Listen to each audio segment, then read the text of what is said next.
If you live in a major city, I can take a pretty good guess at one of your most common frustrations: traffic. In city driving, the journey is rarely better than the destination. In most cases, we just want to get where we're going. Traffic is not just frustrating, but it has consequences to the environment as well. All those idling vehicles have an impact on air quality. When you're stuck and sitting behind a long line of cars, it's easy to let your mind wander over solutions to our traffic woes. But traffic management in dense urban areas is an extremely complex problem with a host of conflicting goals and challenges. One of the most fundamental of those challenges happens at an intersection, where multiple streams of traffic, including vehicles, bikes, and pedestrians, need to safely, and with any luck, efficiently cross each other's paths. Over the years, we've developed quite a few ways to manage this challenge of who gets to go and who gets to wait, from simple signs to roundabouts, but one of the most common ways we control the right-of-way at intersections is the traffic signal. I'm Grady, and this is Public Works, my video series on infrastructure and the human-made world around us.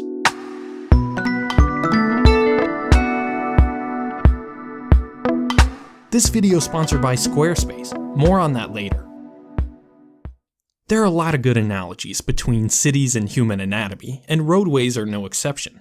Highways are like the aorta, with a high capacity and single major destination. Small collector roads are like the capillaries, with not much capacity, but a connection to every individual house and business. And in between are the aptly named arterial roadways, the medium capacity connections between urban centers. Rather than ramps, overpasses, and access roads to control the flow of traffic, arterial roads use at-grade intersections through which only a few traffic streams can pass at a time. We call this interrupted traffic flow for obvious reasons. In most cases, these intersections are the limit to the maximum throughput of the roadway. In other words, increasing the number of lanes or speed limit won't have any effect on the overall capacity of the road. The only way to increase the number of vehicles that safely travel from point A to B is to increase the efficiency of the intersection. In addition, these intersections are where a vast majority of accidents occur. For these reasons, traffic engineers put a lot of thought and analysis into the design of intersections and how to make them as safe and efficient as possible. Controlling the flow of traffic through an intersection, otherwise known as assigning right-of-way, is an enormous challenge and almost always requires a compromise of numerous conflicting considerations, including space, cost, approach speed, cycle time, sight distance, types and volumes of traffic, and human factors like habits, expectations, and reaction times. Intersections also need to be rigidly standardized so that when you come to an unfamiliar one, you already know your role in the careful and chaotic dance of vehicles and pedestrians. From a throughput standpoint, the ideal intersection would cause no interruption to flow whatsoever, but you can't put a high-five interchange on every city block. On the other hand, simple signs are cost-effective and don't require any extra space, but they can't handle a lot of volume because they create an interruption for every single vehicle passing through the intersection. You can see why traffic signals are so popular. They aren't a panacea for all traffic problems, but they do offer a very nice balance of the considerations we discussed before: relatively low cost, minimal space requirements, and the ability to handle large volumes of traffic with only some interruption. In their simplest form, traffic signals are a set of 3 lights facing each lane of an intersection. When the light is green, that lane has the right-of-way to cross. When the light is red, they don't. The amber light warns that the signal is about to change from green to red. Beyond this basic function, traffic signals can take on innumerable complexities to accommodate all kinds of situations. Let's take a look at a typical intersection here in the US to show how they work. At each approach to an intersection, there are 3 directions vehicles can go, called movements: right, through, or left. Right and through are usually grouped together as a single movement, so a typical 4-way intersection has 8 vehicle and 4 pedestrian movements. These movements can be grouped into phases of the traffic signal. For example, the left turn movements on opposite approaches can be grouped into a single phase because they can both go at the same time without conflicts. Traffic engineers use a ring and barrier diagram to sketch out how different phases of the signal are allowed to operate. Here's the ring and barrier diagram for our example intersection. The first phase is the major street left turns. Then the major street vehicle and pedestrian through movements. A barrier to clear the intersection. The minor street left turns. The minor street vehicle and pedestrian through movements. And finally, another barrier before the cycle starts again. There are an endless variety of phasing arrangements that traffic engineers use to accommodate various intersection configurations and traffic volumes for each movement. Even the simple decision of whether to use protected or unprotected left turns takes a significant amount of analysis and consideration. Another important decision is how long each sequence of a phase should last. Ideally, a green light should last at least long enough to clear the queue that built up during the red light. This isn't always possible, especially during peak times on busy intersections. In these cases where the intersection is saturated, the green light might be extended for each phase to minimize the startup and clearance times, which are periods when the intersection isn't being utilized to its maximum capacity.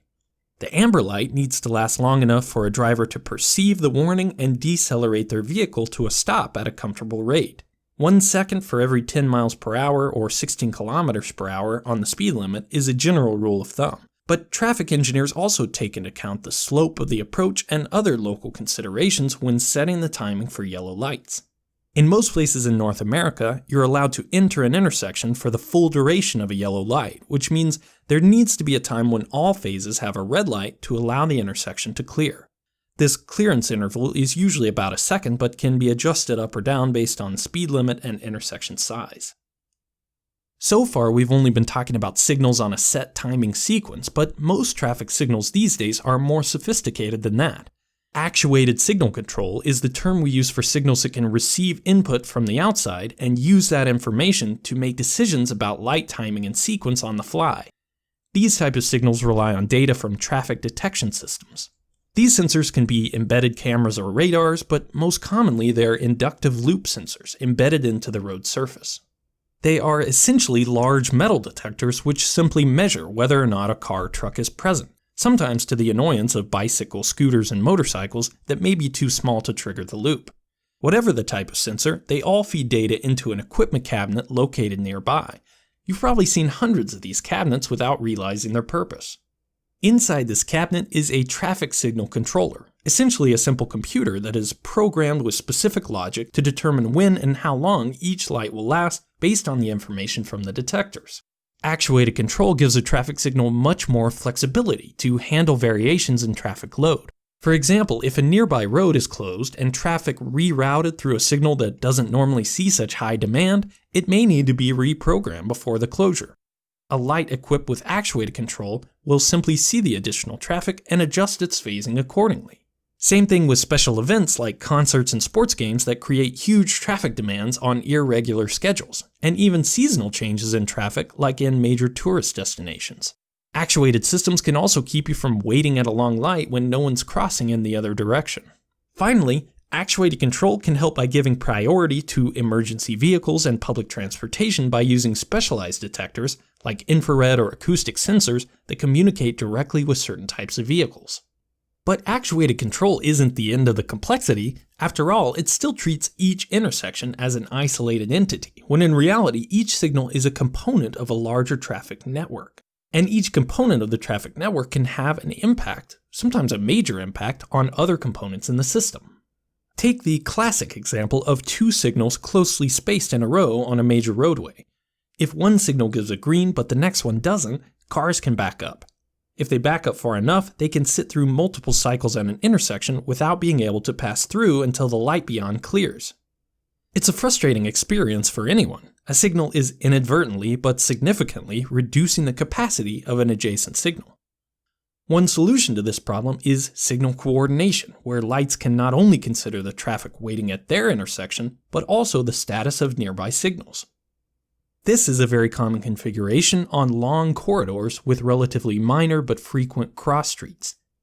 The signals on the major road are timed so that a large group of vehicles, called a platoon by traffic engineers, can make it all the way through the corridor without interruption. This type of signal coordination can significantly increase the volume of traffic that can pass through intersections, but it really only works on stretches of road that don't have other sources of traffic interruptions, like driveways and businesses. If the platoon can't stick together, the benefits of coordinating signals mostly gets lost. The obvious next step in efficiency is coordination of most or all the signals within a traffic network. This is the job of adaptive signal control technologies, or ASCT. In adaptive systems, rather than individual groups of lights, all the information from detectors is fed into a centralized system that can use advanced algorithms like machine learning to optimize traffic flow throughout the city. These type of systems can dramatically reduce congestion, but they're only just starting to be implemented in major urban areas. As sensors become more ubiquitous and computing power increases, traffic management may slowly but surely be relegated from civil engineers to software developers and data scientists. On the complete opposite side of centralization, many believe that self-driving cars are the next revolution in traffic management. If every vehicle could communicate and coordinate with every other vehicle on the road, interrupted traffic control could eventually become a thing of the past.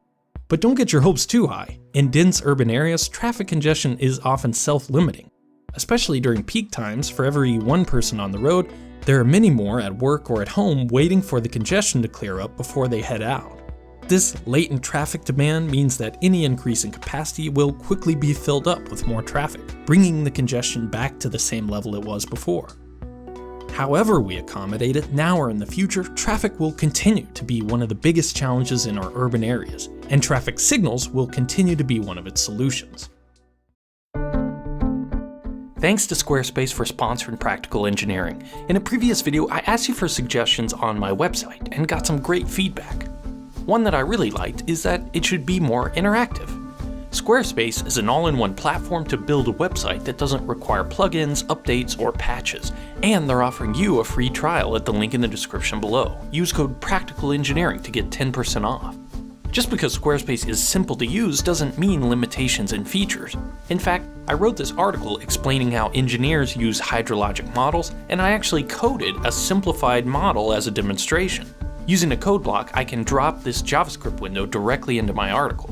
Go take a look and see for yourself at practical.engineering, and let me know in the comments what other type of stuff you'd like to see me post there. If you've got an idea to share with the world, Squarespace is offering fans of the channel a free trial at squarespace.com/practicalengineering, or just click the link in the description below. Use code Practical Engineering to get an additional 10% off your first purchase. Thank you for watching, and let me know what you think.